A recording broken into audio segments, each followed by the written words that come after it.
Welcome back to another episode of this Jasper transmission restoration. We've got this piece here, which I don't even know what the technical term for this is. If you guys know what it is, leave it in the comments, but you can see how good this thing looks. And we're hoping to replicate this look on this thing. All right, so the first thing that we're gonna do to this is it's still got a lot of transmission fluid and also just oils all over it. So I'm gonna throw it in our Hydroblast Max.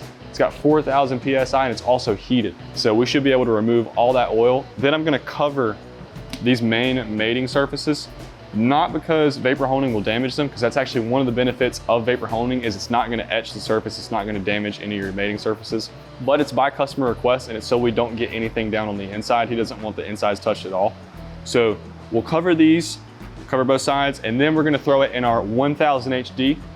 It's actually got glass bead in it, and of course glass bead is gonna polish this thing right up, make it look fabulous. After that, we'll dry it off, check it all out, and we should have results just like that.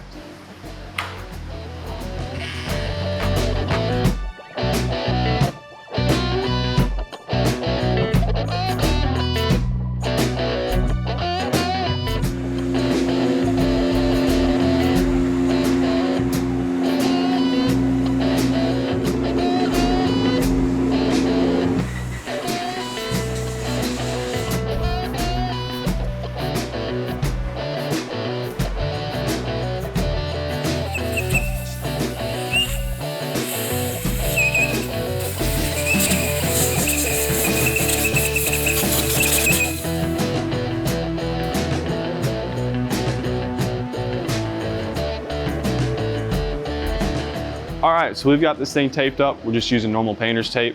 It can cause an issue if you're kind of lifting it up, but as far as the abrasive actually eroding it, we have never had an issue with that.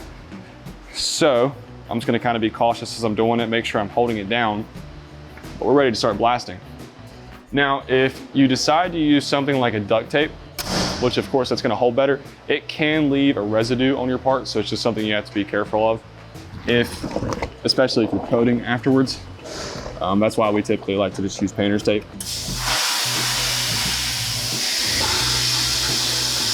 Immediate, just like the other one. This thing looks fabulous, dude. And keep in mind, this is the industrial offering that we have, but you're gonna get the exact same results no matter what machine you get. So if you start with a Weekend Warrior, which is actually able to house this, you're gonna get these exact same results. It just doesn't have the bells and whistles this machine does. That's really the only difference. Glass bead, as far as an abrasive goes, is very inexpensive. I think it's $1 per pound, and something like a Weekend Warrior only takes 25. And that abrasive is gonna last you, if you use it every day for 8 hours a day, it's gonna last you a month. So it's actually very inexpensive to operate one of these machines.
Take a look at that, man.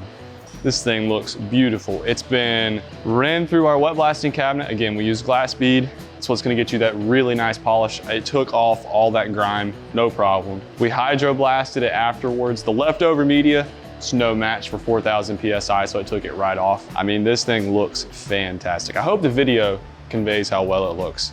And again, this is something that if you guys get a machine, you can be up and running with this in less than 30 minutes. Put your water in your cabinet, put your media in, this is the result you're gonna get. And that's with all of our cabinets. If you guys like this kind of stuff, please put it in the comments down below. Also give us a thumbs up because it helps us out, and consider subscribing. We post stuff like this every day. We're trying to put out as much information as we can, so make sure you guys are subscribed or following us on all of our socials. And if there's anything that you guys want to see in particular, leave it in the comments below. We'll make sure to read it and get that information out to you guys. And if there's anything specific that you want to see, again, leave it in the comments below. That's the best place we have to interact with you. But again, thank you very much for watching. We hope you all have a great day, and peace.